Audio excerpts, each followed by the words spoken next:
Яг тэр үед ордны хаалган дээр нэгэн харуул үл таних хэрийн дайралтад өртөнө. Нөгөө эр өөрийгөө аратныхантай уулзах хэрэгтэй гэж хэлсэн ч эцэст нь баригдчихжээ. Хаан шоронд гинжлэгдсэн түүн дээр өөрөө ирэхэд тэр хүн Сарыг хаан алчгсан уу гэж асууна. Гэтэл яг тэр мөчид Сари гарч ирээд түүнийг Илия гэдгийг танина. Илия ч түүнийг амьд байгааг мэдээд үнэхээр баярлцглаа. Сари хаанаас Илияг өршөөж өгөхийг гуйж оронд нь шийтгэлийг нь өөрөө өрнө гэж хэлнэ. Харин хаан Илияг өөрийн зочин гэж зарлаад хаалганы хонх яаж дарахаа мэдэхгүй дайрчихсан юм шиг тайлбарлчихна. Хаан Саритай ямар холбоотойг нь асуухад түүх өнгөрсөн рүү шилжинэ. Бид бага насны Илиятай танилцсан. Тэр хот дундуур явж байхад Сари үргэлж шархтаж явдаг болохоор нь эмийн ургамал өгнө. Харин Илия дайчин болохоор бэлтгэж байгаа учраас гэмтэх нь хэвийн зүйл гэж хэлээд араатнаас хүртэл түүнийг хамгаална гэж амлчихжээ. Одоо цагтаа эргэж ирэхэд Илия гинжнээсээ суллагдана. Анубис түүнд энэ ертөнцид дахиж хөл тавихгүй байхыг сануулна. Сарыг харсан даруйда Илия гараас нь шүрч аваад гэртээ авч явна гэдэгч Сайкопс хоёр түүнийг одоо тэдэнтэй хамт амьдарч байгааг хэлнэ. Илия тэднийг түлхэж хаяад Сарыг авч явах гэсэн ч Сари хааны дэргэд үлдэхийг сонгочихно. Үүнийг сонссон хаан бүр ил тод Сари өөрийн хатан болно гэж зарлаад харуулуудад Илияг аваачихыг тушаана. Илия хаан руу дайрч очих гэсэн ч гинэт сөхөрч унана. Сари санаа зовх бөгөөд Анубис үүнийг ядаргаанаас болсон гэж тайлбарлана. Тэгээд хаан түүнд нэг шүн үлдэх зөвшөөрөл өгнө. Тэд Илияд хоол өгсөн ч тэр өлссөн хэрн ам хүрэхгүй. Тэгээд Сари үнэхээр хатан болох гэж байгаа юм уу гэж асуухад Сари батлана. Харин Илия түүнд санаа зовох хэрэггүй, удахгүй хамт зогтно гэж хэлчихнэ. Тэр үед Амид өрөөнд амттан барьж орж ирэхэд Илия шууд алгадаж унгаагаад зайл гэж хөөнө. Сарыг араатнуудтай хитрхи дотн байгааг хараад гайхсан Илия хаан түүнийг зүгээр л тоглоом шиг ашиглана гэж бодно. Гэтэл Сари хаан угийн тийм хүн биш. Бүр хүмүүсийн төлөө өөрийгөө ч золиослоход бэлэн гэж хэлээд хамт явах боломжгүй гэдгээ ойлгуулна. Ингээд Илия чимээгүй болчихно. Сари ахиад хоол авахар гарах үед Алид тааралдаж Сариг Илиятай хитрхи дотн байсан гэж шүүмжилнэ. Харин Сари Илия бас сайхан сэтгэлтэй. Багада өөрийг нь хамгаалж өгдөг байсан гэж ярьж өгнө. Тэр араатанд жаахан эмзэг хандтгэл болохоос Деми хүчирхийлдэг хүн биш гэж хэлнэ. Хаан Сариг Илияд хоол өгч байгааг харахад Анубис хүний хүнтэйгээ хамт байхаараа тайвширч байгаа байх гэж ажиглана. Сари өрөөнд нь буцаж орж ирээд оройн хоолыг нь өгөхөд Илия юу ч ярихгүй. Тэгэхээр нь Сари энэ удаа явбал ахиад хизээж уулзахгүй ч байж мэднэ гэж хэлнэ. Гэвч Илия түүнийг гинэд ухаан алдуулаад тэврэн авч зогтчихно. Үүнийг мэдсэн хаан өөрөө араас нь хөөхөр шиднэ. Анубис ч магадгүй Сари өөрөө хамт явсан байж болох юм гэж хэлэхэд хаан нэг хоромд Сари хүний ертөнцид илүү жаргалтай байж магадгүй гэж бодож эхэлнэ. Гэхдээ Анма Сари хаанд ямар их хайртайг сануулад заавал авар гэж гуйна. Чман ирээд Илияг өөрөө хөөж болно гэж санал болгогч хаан ариун араатнадуудаад өөрийгөө эзгүүд Чманд бүгдийг даатгана. Тэд Илияг мөрдөх гэж байхад Бену гарч ирээд туслана гэж хэлнэ. Учир нь тэр Саритай сүнсээ хуваалцдаг тул байршлыг нь мэдэж байжээ. Энэ хооронд Илияг Хина овгийн нутагт хурч очиход хэсэг мангас замыг нь хаана. Тэд сорыг үлдээгээд явуулъя. Тэгвэл өөрсдөө идэнэ гэж хэлэхэд Илия уурлаж нэг нэгээр нь хятаж эхэлнэ. Нэг Хина зогтох гэтэл Илия араас нь гүйцэж очино. Тэгтэл нөгөө мангасын хүү гарч ирээд аавыг нь битгий алаач гэж гуйна. Илия сэлмээ өргөсөн хിവэр байсан ч Сари араас нь татаж мангасуудыг зогтох боломж олгоно. Сари яагаад хөөхөд хүртэл алах гэж байгааг нь асуухад Илия бүх мангасыг зүгээр л хүн төрлөختөнд аюул гэж хардаг гэж хэлнэ. Сари түүнд чи уг нь хүмүүсийг мангасаас хамгаалахын тулд л бэлтгэл хийдэг байсан шүү дээ гэж сануулхад Илия тэр нь хангалтгүй гэж хариулна. Тэгээд түүнийг орон дээр шидчихэд өөрийн хайр сэтгэлээ илчлэнэ. Гэвч Сари түүнийг аимшигтай байна гэд шууд татгалзчихна. Сари бүх мангас муу биш. Хаанч сайхан сэтгэлтэй гэж тайлбарлах гэсэн ч Илия юр итгэхгүй. Учир нь түүний өнгөрсөн дурсамж туйлын хар бараан байжээ. Тэр үед бид Илия болон түүний эгч Мишаг харна. Мишээ мангасууд ирэхээс айж суухад Илия өөрөө хамгаална гэж амлана. Гэтэл нэг өдөр ээж нь гэртээ ирээд тэднийг шүүгэнд нуугдтал мангасуудад аимшигтайгаар алуулчихна. Дараа нь мангасууд хүүхдүүдийг олж аль нэгийг нь амттан болгож идье гэж ярилцсан. Эцэст нь Мишаг нүдэн дээр нь авч явж идчихнэ. Харин эрэгтэй хүүхдийн мах амтгүй юм байна гэд Илияг тоглоом болгохоор сул тавина. Түүнийг бараг барьж авах гэж байхад багш нь аварсан байжээ. Хожим Соритой уулзахдаа Илия шинэ найдвар олсон гэж бодсон ч тэр найдвар нь бас л мангасуудад булаагдчихлаа гэж итгэнэ. Одоо цагтаа буцаж ирэхэд Илия бүх мангасыг устгах гэж бодсоор сариг модон багнад хүлээд өөрийг нь харж бай гэж тулгана. Яг тэр үед хаан хурч ирээд сариг буцааж өг гэж шаардна. Харин Илия сарыг өөрийнх нь хүн гэж зүтгэнэ. Ингээд тэр хаан руу дайрч тэдний тулаан эхлэнэ. Би сари дээр очиод Илия ямар ч боломжгүй гэж хэлнэ. Үнэн дээр Илия өөрөө ч үүнийг мэдэж байсан ч хэрвээ одоо буцвал мангасууд дахин олон хүнийг ална гэж бодоод ухрахгүй. Тэр хааны нүднээс далд орж нөмөрхийг нь хадаад дээрээс нь цавчих гэж үсэрнэ. Гэтэл хаан аваргаа гаргаж түүнийг хол шидчихнэ. Илия бууж өгөлгүй. Өөрийг нь алаад өгөөч гэж хүртэл хэлнэ. Ингэснээр сарын мангасууд ямар хэрцгий болохыг харна гэж боджээ. Тэр дахин дарихад хаан зүгээр л сэлмийг нь өөр дээрээ авна. Учир нь Сари Илия амиа алдвал гунхийг тэр мэдэж байлаа. Энэ зур би Сарыг суллаж, Сари шууд хаан дээр очиод уйлж эхэлнэ. Түүнийг хараад Илия өвдөх сөхрөн өөрөө Сарыг уйлуулчихснаа ухаарна. Хаан энэ шарх өөрт нь юу ч биш гэж хэлэхэд Илия хийсэн бүхнээ эргэлзэж эхэлнэ.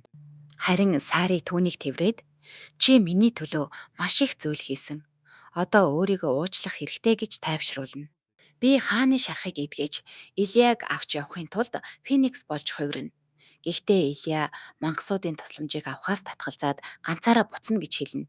Тэр хаанд хэрвээ сариг дахиад уйлуулбал өөрөөс нь алтан шүү гэж сануулна. Хаан ч үүнийг зөвшөөрнө. Илия ч өөрийгөө ингэж хувиа хичээсэндээ уучлалтгүйж мангасуудыг бүрэн уучлж чадахгүй ч Саригийн хаанд тавьсан итгэлд өөрөө итгэж үзнэ гэж хэлнэ. Тэр духан дээр нь үнсээд хайртай гэдгээ хэлж хоёр дэш сална. Сари хаантай хамт буцаж нисэх үед хаан түүнийг авчрахаас нэг хэсэг эргэлцснээ хэлнэ. Харин Сари өөрөө хинтээч биш зөвхөн хаантай баймаар байна гэдгээ шулуухан хэлнэ. Ордонд буцаж ирэхэд Сариг гүн галас уулзах хүсэлт тавьсан тухай мэдээ тосно. Сари түүнтэй уулзахдаа баярлаж байхад Анубис үүнийг хөнгөнөөр бодож болохгүй. Энэ удаад чи эзэгтэн үүрэг гүйцэтгэх нь үүнийг хатан болох замын чинь нэг сорилт гэж үзнэ гэдгээ сануулна. Амьт үүнийг сонсоод галас гэдэг нь Тэнгисийн бурхан хэмээгддэг домогт жанжин бас хүмүүсийг үзен яддаг гэдгийг хэлж Сариг болгоомжтой байхыг захина. Сари хаанаас энэ тухай асуухад тэр галлаас маш хэрцгий зангаараа алдартай ч чамд гар хүрэхийг зөвшөөрөхгүй гэж амлана. Удалгүй галлаас ордон дэрнэ. Анубис ёслол төгөлдөр угтах гэсэн ч галлаас ёсорхуу зүйл хэрэггүй шууд хатантай уулзмаар байна гэж хэлнэ. Сари өөрийгөө эзэгтэй хуваар танилцуулахад галлаас хүн хатан болно гэдгийг шууд эсэргүүцэж уурлана. Дэрэгдэх зарцсан түүнийг тайвшруулах гэсэн ч галлаас бүр сэлмээ тулгаж сүрдүүлчихнэ. Яг тэр үед хаан орж ирээд ордонд эмх замбраагүй байдал гаргахыг хориглоно. Галаасаас бүхэн яслоод гэлээч хүн хатан байхыг хизээж зөвшөөрөхгүй гэдгээ давтна. Хаан ууралсан ч Сайрыг тайван хүлээж авч түүний яагаад ингэж бодож байгааг ойлгож байгаагаа хэлнэ. Эцсийн эцэст өмнө нь хүний хатан гэж байгаагүй шүү дээ. Тэгээд тэднийг хашаагаар дагуулж ордны түүхийг тайлбарлаж эхэлнэ. Гэтэл галаасаас зориуд чанга дуу гаргаж Сайрыг цээжилсэн үгээ мартахад хүргэнэ. Тэгээд тэр зүгээр л үгээ цээжилсэн жүжигчин байна. Бүр зэвүү хүрмээр юм гэж доромжлно. Оройн хоолн дээр сарын хундаг өргөж мэдчилгээ хэлнэ. Гэвч галасын авчирсан дарсыг уухгүй үлдээхэд галас үүнийг асууж шалгаана. Анубис аратны биеийн түүнд таарахгүй байгаа гэж тайлбарладаг. Галас тэгэхээр бүр хатан болгоч тохирохгүй юм байна. Хүн гэдэг угаасаа найдваргүй гэж хэлнэ. Түүний зарц болооч гэж хориглох гэсэн ч галас түүнийг зохиод ийм муухай царай харж суухад хоолч идэж чадахгүй байна гэдэг. Тэгээд саригч бас өөрийнх нь хоолны дуршлыг гутаачихлаа гэж хэлээд гараад яв гэж хөөнө. Сари чимээгүйхэн уучлал гуйгаад хааны өрөө рүү буцна. Өрөөнд буцаж ирэхэд хаан өөрийн хоолоо түүнд өгнө. Тэр өөрөө ч галсын аашиг төвчээгүй болохоор юм идэж чадаагүй аж. Харин Сари ийм харьцаанд аль хэдийн дасчихсан гэж хэлээд хааныг ийм муухай ууртай хүнтэй ганцааранг нь үлдээж болохгүй. Үдэшлэг дээр заавал байдлыг эргүүлнэ гэдгээ хэлнэ. Хоолоо дуусглаа гэж хэлээд хаанд үлдэгдлээ идгэж өгөхөд хаан хоолыг нь биш өөрийг нь долоочхно. Тэгээд чамайг сонгосон минь зөв байсныг бүгдэд харуулъя гэж хэлнэ. Тэр орой Сари галсыг бүжигт урдагч тэр шууд татгалзна. Анубис хэрвээ галас Саритай бүжиглэхгүй бол бүжгийг бүр цуцлана гэж мэдэгдэхэд галас өөрийн муухай зарцыг өмнөөс нь бүжиглүүл гिचгэнэ. Ингээд Сари тэр зарцтай бүжиглэж эхлэхэд өнөөхөр өөрийн муухай төрх түнд зэвүү хүргэж байгаа байх гэж санаа зовно. Харин Сари тэгж бодоогүй. Харин ч их шаналж байгаа юм шиг харагдаж байна гэж хэлнэ. Тэр зарц сүүлийн дайнд хүмүүсийн гарт түлэгдэж ийм болсон гэдгээ ярьж дайн хүн ба араатны хооронд маш гүн ан цав үүсгэсэн. Тиймээс араатны хатан байна гэдэг түүнд тун хэцүү зам байх болно гэж сануулна. Яагаад заавал хатан болохыг хүсдэг юм гэж асуухад Сари зүгээр л хааны дэргэд байж түүнд чадах бүхнээрээ туслахыг хүсдэг гэж хэлнэ. Тэдний яриа дулаацаж эхэлсэн ч галас гинт зарцаа зохиод хүнтэй нөхөрлөд байгааг чинь харах огт сонирхолгүй байна гэж уурлана. Тэгээд сэлмээ суглах мөчид Сари шууд хооронд нь орж зогсно. Галас холд гэж тушааж энэ сорилтод унвал чи хизээч жинхэнэ хатан болж чадахгүй шүү гэж сануулна. Тэр бүр ирээдүйхийн төлөө ухаалаг сонголт хийж хажуу тийшээ холдох уу? Эсвэл энэ муухай зарцтайгаа хамт сүрэх үү гэж сонголт тулгана. Сари бодлогоогоор хатан болох ирээдүгөө орхино гэж хэлэхэд галас хүртэл цочирдчихно. Зарцууд нь ч энэ нь хааны дэргэд үлдэх мөрөөдлөөс нь зөрж байгааг сануулна. Гэхдээ Сари гимгүү хүмүүс шархтаж байхад нүдэн айнаад өнгөрдөг хүн хатан байж болохгүй гэж шулуухан хариулна. Тэр галас руу хараад өөрийгөө Тэнгисийн бурхан гэж нэрлэдэг атлаа өөрөөсөө сул нэгнийг дээрлэгдэх хүн үнэхээр Домогт Баатар мөн гэж юу гэж асууна. Галас сэлмээ далайтал өнөөх муухай зарц түүнийг болиулна. Тэгээд гинт өвдөг сүгдэн үнэндээ жинхэнэ галас өөрөө тэр байсан. Харин Акул бол түүний ач Жоуз байжээ гэдг нь ил болно. Галас хаан өөрсдийн амьдралыг сайжруулсан ч хүн хатан авна гэсэн мэдээ сонсоод сариг шалгахын тулд бүгдийг жүжиг болгосон гэж тайлбарлана. Бас энэ бүх санаа зөвхөн өөрийнх нь байсан. Тиймээс хүмүүсийг нь битгий шийтгэж гэж хаанаас гуйна. Харин Жоуз эсрэгээрээ галассыг биш өөрийг нь шийтгэх гэж хүснэ. Учир нь тэдний овог галасгүйгээр оршин тогтноход бэрх аж. Сари хаанаас хүнд ч муу зүйл тохиолдоогүй шүү дээ. Одоо заавал шийтгэх хэрэг байна уу гэж асуухад хаан шийтгэл заавал байх ёстой гэж хэлнэ. Гэхдээ тэр шийтгэл нь галас болон түүний хүмүүсийг насан туршдаа хаанд үнэнчээр зүтгэж хаант улсыг хамгаална гэж тангараглуулах явдал байв. Галаас хааны өршөөлийг талархан хүлээж авч хаан болон түүний хатанд үнэнчээ тангараглаад нутаг руугаа буцна. Маргааш нь Анубис хаанд Сари одоо хатан болох эрхээ алджээ гэж хэлнэ. Учир нь тэр өөрөө ирээдүгээсээ татгалцсан. Хаан харин Сари үүргээ маш сайн биелүүлсэн гэж хэлсэн ч Анубис энэ сорилтыг амжилттай гэж үзэхээс татгалцаар л байна. Хаан өрөөндөө буцаж ирэхэд Сари түүнд ямар нэг юм төвөг болж байгааг анзаарна. Гэхдээ хаан энэ тухай хэлэхгүй сонсвол Сари өөрийн хийсэндээ харамсахгүй гэж боджээ. Анубис нэг өдөр чимээ шугаантай байсан хоёр харуулыг загнаад холдож явхдаа тэдний яриаг санаандгүй сонсно. Тэд Саригийн тухай хүн гэдэг угаасаа муу гэж ярьж байлаа. Анубис ч өөрөө тиймэрхүү бодолтой байжээ. Тэр Сайри хааныг зөвхөн ам гарахын тулд хуурсан гэж итгээд бүр мөсөн зайлуулахыг хүснэ. Тэгээд явж байгаад Сайритай тааралдана. Тэр Сайрыг ойролцоох номын сан руу дагуулж очиход Сайри нэгэн ном хайж эхэлнэ. Тэнд ганцаараа байгаагаа анзаарсан Анубис яг одоо алчих бол гэж бодно. Тэр бараг хөдөлж эхлэх үед Сари нэг ном татахад бусад номнууд нь дээрээс нь насгарч унчихна. Сари түүн дээр очиод зүгээр үү номоо өөрөө хай гэж хэлэхэд Анубис харин туслыг ин. Сари юу ч анзаараагүй мэт энгийн байдалтай байсаар эн чинь үнэхээр мулгуу юм уу та гэж хүртэл бодогдуулна. Тэр төлөвлөгөөгөө үргэлжлүүлэх гэж байсан ч гинэт ухаан алдаад унана. Ингээд дурсамж эхэлнэ. Бага насны Анубис аавынхаа оршуулгад очихоос татгалзаж байлаа. Зарцаас нь үзвэл тэр одоо гэр бүлийнхээ залхамжлагч болж хааны гэр бүлийн төлөө зүтгэх ёстой аж. Гэтэл Анубис үнийг хүсэхгүй. Учир нь энэ нь түүнийг хааны гэр бүлийн гинжлэгдсэн нохой болгочихно гэж боджээ. Тэдний удам хаатын гэр бүлд үе удмаараа үйлчилдэг байсан ба аав нь хааныг алуурчдаас хамгаалах гэж байгаад амиа алдсан. Гэвч хаадын хинэн ч түүнд үнэхээр гашуудаагүй. Зүгээр нэг хөдлөх шатарчгал харжээ. Нэг өдөр тэр ханхүүтэй уулзна. Ханхүү түүнийг аавынхаа ажлыг залгамжлахад хэтэрхий балчир байна гэж үзээд оронд нь өөрийг нь харж хандахыг тушаана. Анубис албан ёсоор танилцаж ханхүүд үйлчилж эхэлдэгч түүнийг дотроо мулгуу гэж үзнэ. Ирээдүйд хаан боломгцсон өөрөө удирдлагыг гартаа авч болно гэж хүртэл бодож байлаа. Удалгүй Анубис өвдөж хэвтэрт орно. Тэр зарц нарынхаа ийм дорой биетэй юм аавынхаа оронд очиж чадах уу даа гэж шивнэлдэж байгааг сонсоод бүр уурлана. Учир нь тэр аав шиг амьдрахыг хизээж хүсээгүй. Тэгээд багада өвдсөн байхад аав нь хизээж түүн дээр ирж байгаагүйг санана. Яг тэр үед өрөөнд нь нэгэн оршихуй орж ирснийг мэдрээд харвал ханхүү байжээ. Хин ч өөрийг нь орж ирэхийг хараагүй гэж хэлээд эрүүл хоол дүүрэн сагс өгч сайн идээд хурдан идгээрэй гэж захина. Анубис яагаад ийм зүйл хийж байгааг гайхахад ханхүү зүгээр л санаан зовсон гэж хэлнэ. Үүнийг сонссон Анубис бүр алмаарчхна. Эзэн нь өөрийн зарцын төлөө ийм сэтгэл гаргана гэж тэр юр төсөөлөөгүй байжээ. Хэсэг хугацааны дараа Анубис түнд гараад яв гэж хэлж амжаагүй байхад хоёр аратан өрөөнд нь дайрч орж ирээд хоёуланг нь авч одно. Анубис ухаан орохдоо агууд байсан бөгөөд хулгайлагчид ханхүүг барихад тус болсонд нь хүртэл баярлаж байв. Тэд хааны толгойг авна гэж ярьж суухад Анубис эдгээр нь өөрийн аавыг алсан алуурчид мөн гэдгийг ойлгоно.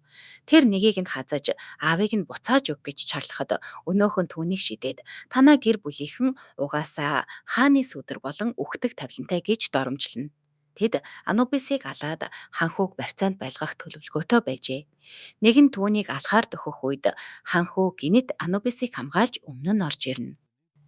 Энэ үзэгдэл Анубисыг үнэхээр алмааруулна. Ханхүү алуурчдын өөдөөс босоод хаан болно гэдэг хүн бүрийг хамгаалах үүрэгтэй хэрэг. Найзыгаа ч хамгаалж чадахгүй бол сайн хаан болж чадахгүй гэж хэлээд аварга гаргана. Чулуу нурж алуурчид тарагдагч ханхүү өөрөө сөхөрч унчихна. Анубис түүн дээр очиход ханхүү өөрийг нь зүгээр байгаад баяртай байна гэж хэлнэ. Тэр мөчөд Анубис анх удаа нулимс унгаж ханхүүгч ирсээр аврагчдын баг эртэл тисч гарна. Дараа нь гэртээ ирэхэд зарцсан ханхүү хаанд гуйж Анубисыг буруутгахгүй байхыг хүссэн тухай дуулгана. Учир нь ханхүү түүний гэр бүлийн нэр хүндийг сэвтүүлэхийг хүсээгүй байжээ. Тэр мөчөд Анубис өөрийн үнэнчээр үйлчлэх ёстой жинхэнэ хаанаа олсноо ойлгоно. Ингээд ханхүү дээр өөрөө очиж хамгаалж чадаагүйдээ уучлал гуйгаад түүнийг хамгийн сайн хаан болгохын төлөө бүхнээ зориулахаа амлана.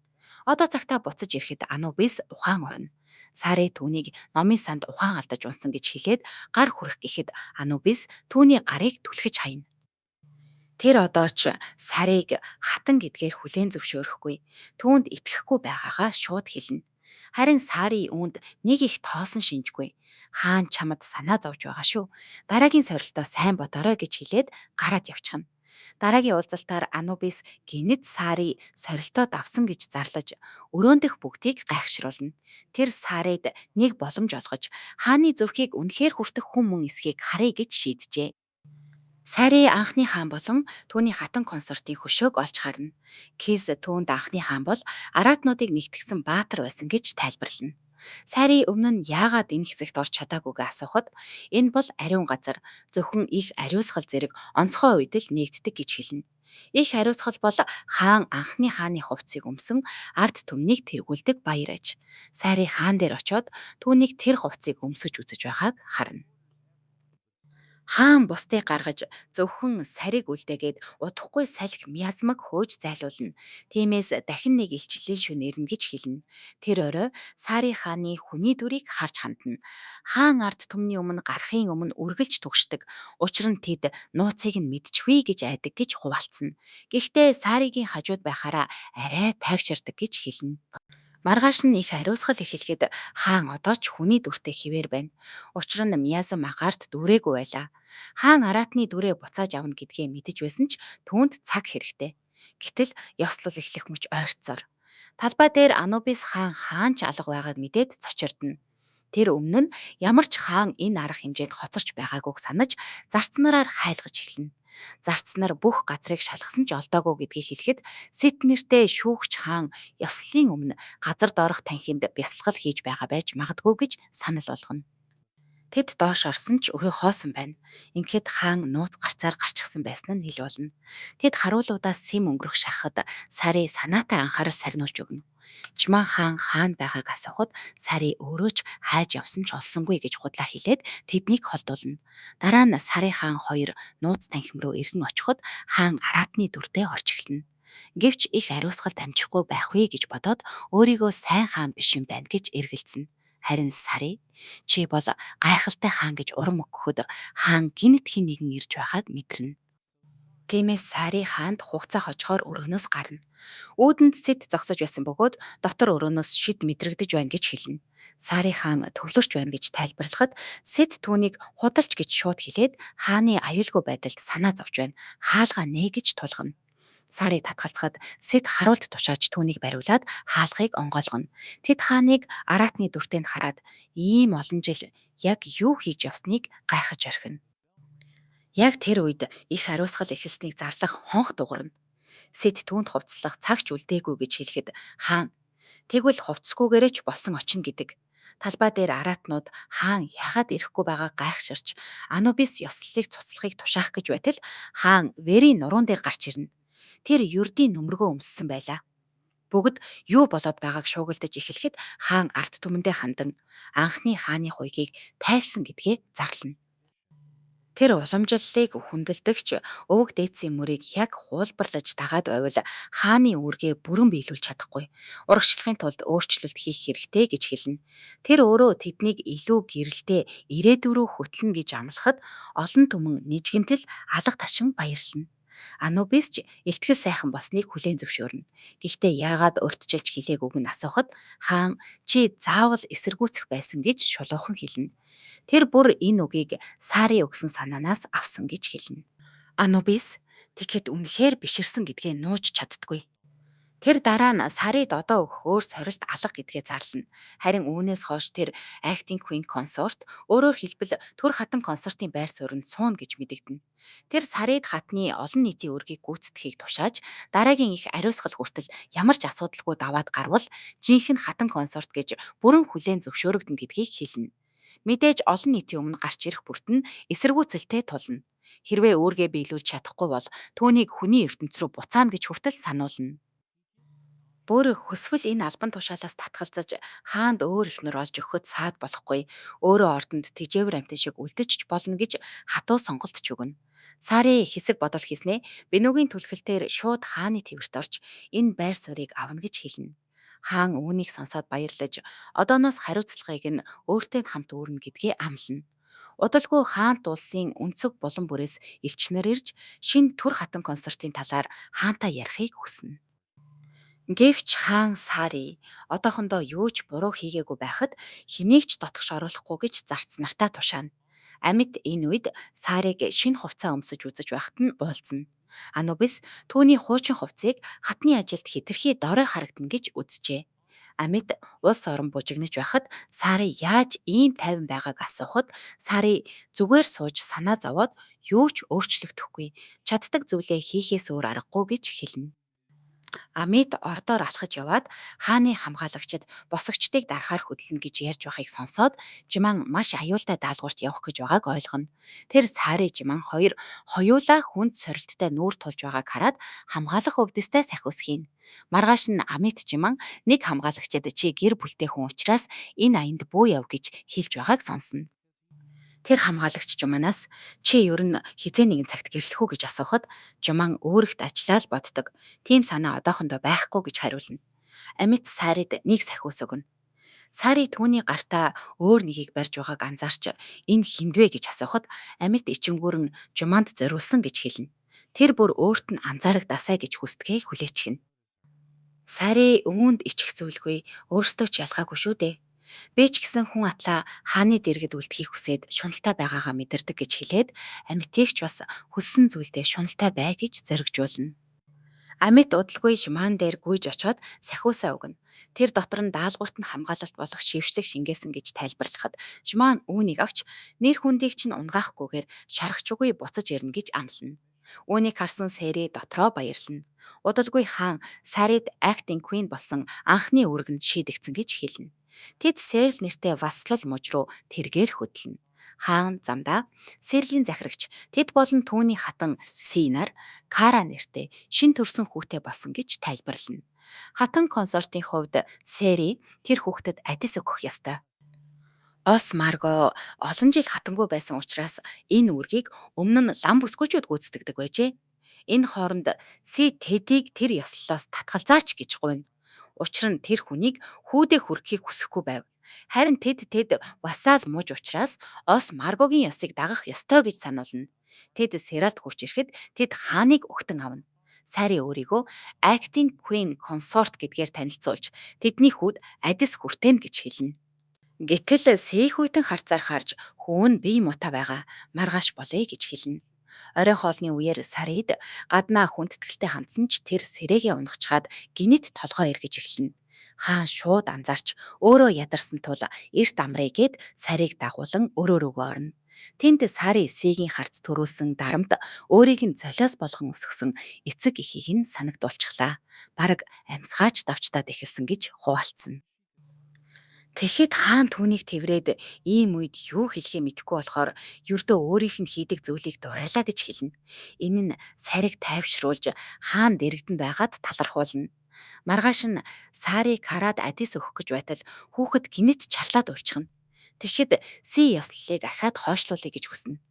Сари зөвшөөрөхөд Анубис Си ганц хүүдээ дэндүү хайртай учраас ямар ч аргаар хамаагүй энэ ёслолоос зайлсхийх гэж байна. Одоо Сари яахыг харцгаая гэж ажиглана. Гадаа Сари Караг тайвшруулж өгье гэхэд Си өөрөө харна гэж хэлээд энэ хооронд ордноор жаахан яваад ир гэсэн нэрийдлэр холдуулна. Тэгтэл Сигийн охин Тетра Сариг дагуулж явъя гэж сайн дураараа санал болгоно. Си холдмогц Тетра шууд Сариг мухаа гэж хэлээд тийм болохоор л ээж нь чамайг Карад хүргэхийг хүсэхгүй байгаа биз гэж шоолно. Гэхдээ өөрөө тусалж болно. Эхлээд миний зарц болоод хийснийг минь бүгдийг хий гэдэг. Сари энэ тоглоомыг дагаж Тетрагаар өөрийгөө ёстой тоглуулж өгнө. Тетра бүр өөрийнх нь морь бол гэж тушаахад Сари дөрөн хөллөж суугаад одоо мордооч гэж хэлнэ. Тетра түүнийг зүгээр л ээжийнхэн талд гарахын тулд ингэж байгаа байх гэж бодсон ч Сари үнэндээ үүнд их хөвгөлдөж байна. Бүр сайхан байна гэж хэлээд түүнийг үнэхээр өвөрч гүйж эхэлнэ. Тетра түүнийг молно гэж хэлээд ээж нь өөрт нь огт санаа тавьдаггүй. Кара бол эцэг эхийн хүссэн жинхэнэ өв залгамжлагч. Харин эгч нар нь бүгд хол гэрлэж явсан. Дараа нь өөрийг нь ч адилхан зайлуулаа гэж гомдлон ярьж өгнө. Харин Сари үүнтэй санал нийлэхгүй. Ээж чинь чамд хайртай. Зүгээр л тэр хайраа яаж харуулхаа мэдэхгүй байгаа гэж хэлнэ. Тетра итгэхгүй хэвээр өөрийгөө хүсээгүй хүүхэд гэж үзсээр хамгийн өндөр цамхаг руу гүйж очиод хаан ирсэн энэ өдөр өөрийгөө игүүтгэвэл хамгийн их анхаарал татна гэж бодно. Сари араас нь очиод битгий ийм зүйл хий гэж гуйхад Тетра амьдрал нь хүнд ч хэрэггүй гэж зүтгэн. Сари, би чамтай дахиад тогломоор байна гэж хэлэхэд Тетра дүүгээ төрсний дараа ээж нь анх удаа уйлхаа болсон. Тэгэхээр өөрийн төрсөн нь хэнийг ч баярлуулаагүй юм байна гэж бодож явдгаа хэлнэ. Одоо бүгд түүн рүү харж байна. Энэ нь хүртэл түүнд таалагдж байлаа. Учир нь сүүлчийн үйлдэлээрээ ядаж нэг нөлөө үлдээнэ гэж итгэсэн юм. Яг тэр үед Кара уйлахад Сари Тетрад чи үнэндээ үхмээр байгаа юм биш. Ээжийнхээ анхаарлыг л татах гэж байна гэдгийг ойлгуулна. Тетра ухарч байгаад унаж эхлэхэд Сарич араас нь үсрэн гараас нь татгаж авна. Азар Куивер дуудагдж ирээд хоёуланг нь аварч орхино. Сари Тетрад дахиж хизээч ийм зүйл битгий хийгэрээ гэж хэлээд духан дээр нь үнсэж чи төрсөндөө би үнэхээр баяртай байна гэж хэлнэ. Үүнийг сонссон Тетра тэрвэн уйлж эхэлнэ. Сэч өөрөө Кара дээр бүх анхаарлаа өгөөд Тетраг тэгж тэрвэрчж байгаагүйгээ ухаарна. Тэд хаанаас энэ муухай үзэгдэлд уучлаарай гэж хэлэхэд хаан харин намайг биш охиноо тэргүүнд тавь гэж сануулна. Тетра 9 минут бууж ирсний дараа Си түүнийг чанга тэврэн уучлал гуйж Сарид охиноо аварсанд талархна. Ингээд Адисын ёслол эцэстээ явагдаж Си өөрөө Сарид хүүгээ адислахыг зөвшөөрнө.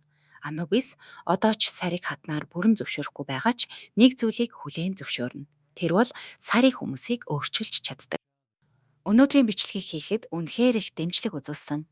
Инх сайхан бат очир, Баатар цогт Зандан чуулуун, Баян жаргал чүлэм журам, Хос баяр Ринов, Чимэд цэрэн Наран цэцэг нарт чин сэтгэлээсээ тусгайлан баярлалаа. Та бүхний дэмжлэг энэ бичлэгийг хийхэд үнэхээр том тус болсон шүү.